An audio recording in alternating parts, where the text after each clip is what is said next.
नमस्ते दोस्तों।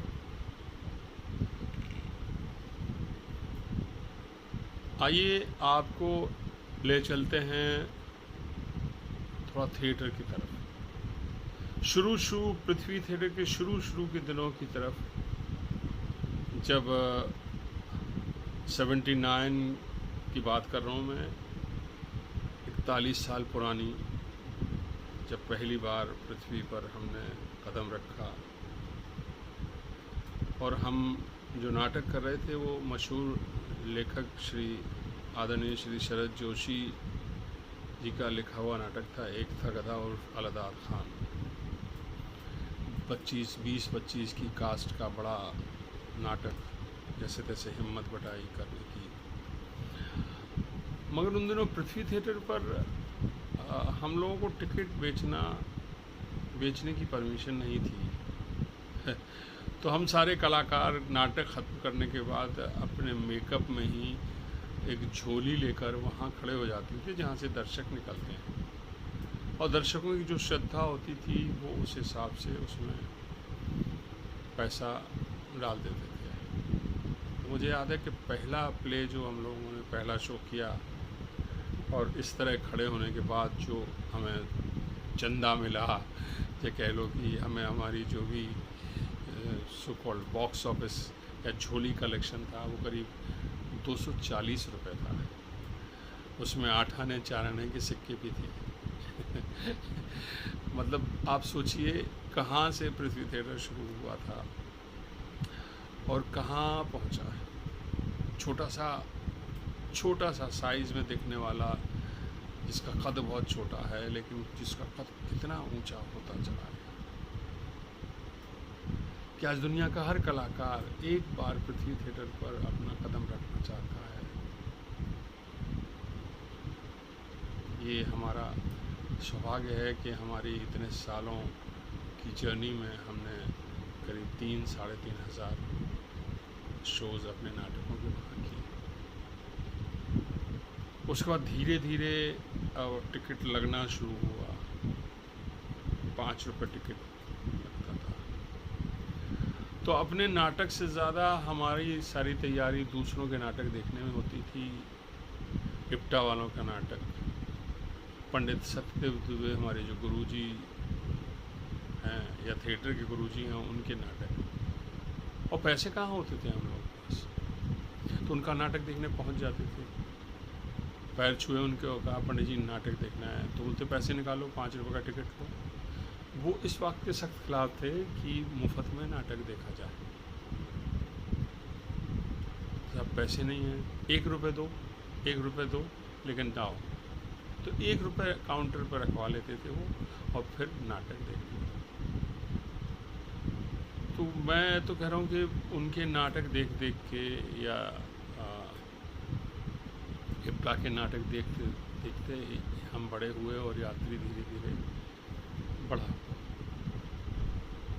फिर दिनेश ठाकुर जी ने हम लोगों का नाटक देखा, और खुद देखने के बाद गुलजार साहब को लेकर आए कि देखिए नए बच्चों ने कितना अच्छा नाटक किया है। वही एक था गधा शरद जोशी का। और गुलजार साहब ने कहा कि जब भी मौका मिलेगा मैं इस नाटक के कुछ अंश अपनी फिल्म में या किसी फिल्म में ज़रूर लूँगा। आप यकीन नहीं करेंगे कि बहुत साल के बाद एक फिल्म बन रही थी लिबास। अनफॉर्चुनेटली वो किसी वजह से रिलीज़ नहीं हो पाई। तो उसमें नसीरुद्दीन शाह जी एक थिएटर डायरेक्टर का रोल कर रहे थे, जिसमें उन्हें दिखाना है कि प्ले की रिहर्सल चल रही है। तो साहब गुलजार साहब ने संपर्क किया हमसे और कहा कि इतने साल के बाद भी उन्हें याद था। कहा कि वो नाटक जो आपने किया था, एक था गधा, उसकी कुछ अंश मुझे शूट करना है।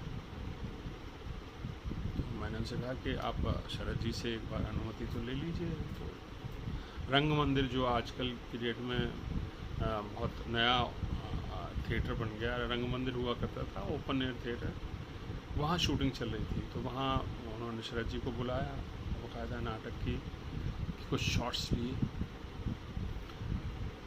उस नाटक की वजह से दिनेश जी के साथ मुझे काम करने का मौका मिला। उनका एक नाटक था बीवियों का मदरसा, उसमें मैं एक रोल करता था, उसके बहुत शौकीन। और दिनेश जी के साथ काम करते वक्त सीखने को बहुत मिला, बहुत जादूगर थे वो। आई मीन, मैं उनके साथ जब वो प्ले कर रहा था तो मैं ये देखता था कि ये आदमी स्क्रिप्ट छूता ही नहीं डायरेक्ट करते वक्त। आई मीन, मैं पहला प्ले अपना डायरेक्ट कर रहा था और दिन भर स्क्रिप्ट में गुथा होता था, उसके नोट्स बना रहा होता था, जगह जगह कुछ लिख रहा होता था, ये वो। मैं देखा कि ये आदमी तो मुझे बड़ा अजीब सा लगा। तो जब मैंने उनको बहुत ध्यान से ऑब्ज़र्व किया तो मुझे ये एहसास हुआ कि ये आदमी जो स्क्रिप्ट कर रहा है उसको थॉरोली, मतलब जैसे कहो ना, ब्लॉटिंग पेपर की तरह सोख किया है अंदर तक।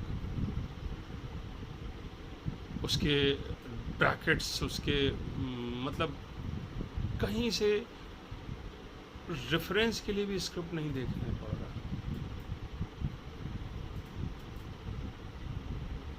तो मैंने ये उनसे सीखा कि भाई आप अगर खुद स्क्रिप्ट से थॉरो हैं तो डायरेक्ट करेंगे तो आपके लिए कितना आसान हो जाएगा।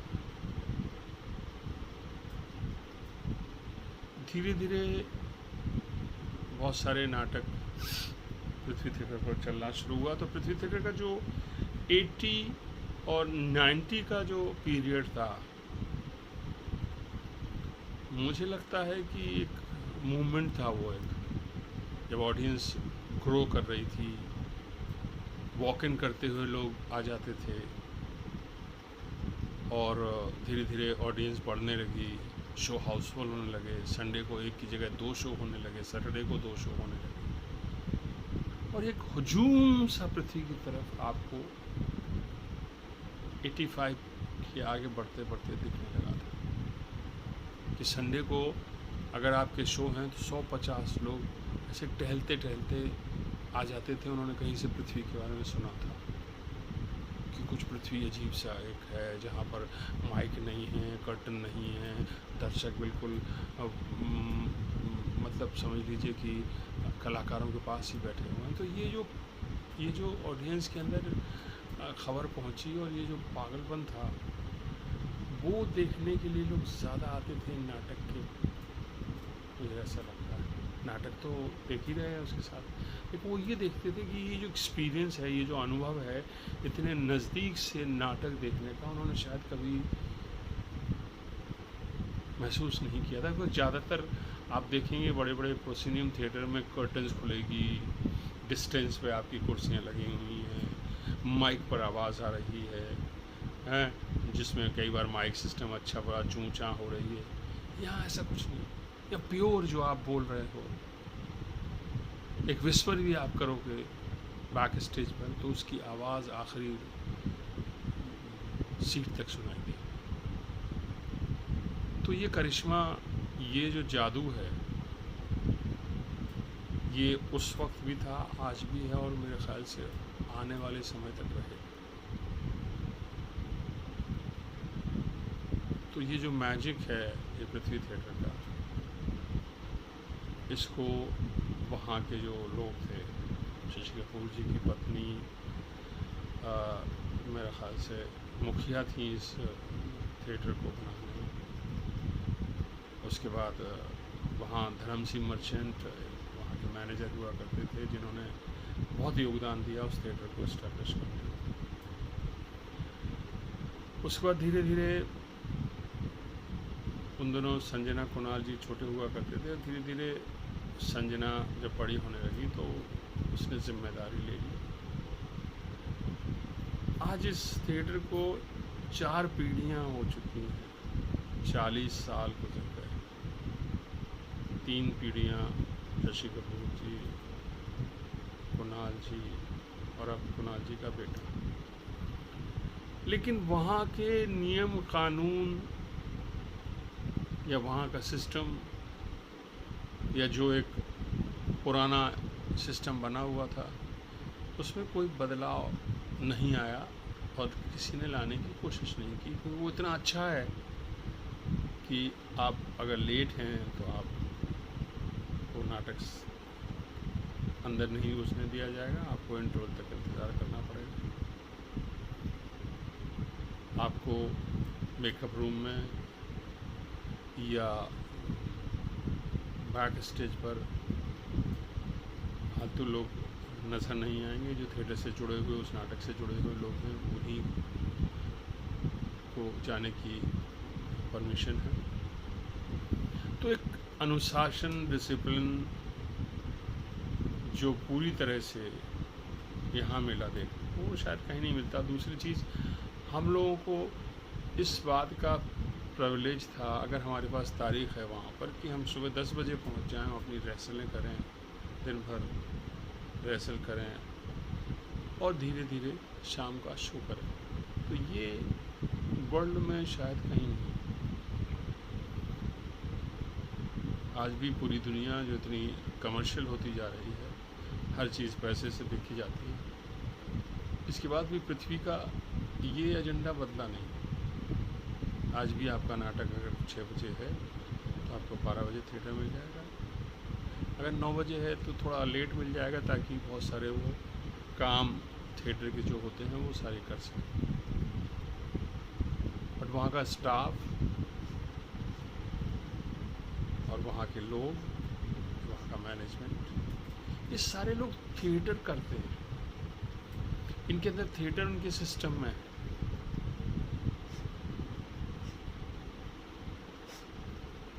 ये किसी भी आर्टिस्ट को, चाहे वो नया हो पुराना हो, इस तरह ट्रीट नहीं करते हैं कि उनके लिए हर थिएटर ग्रुप बराबर है और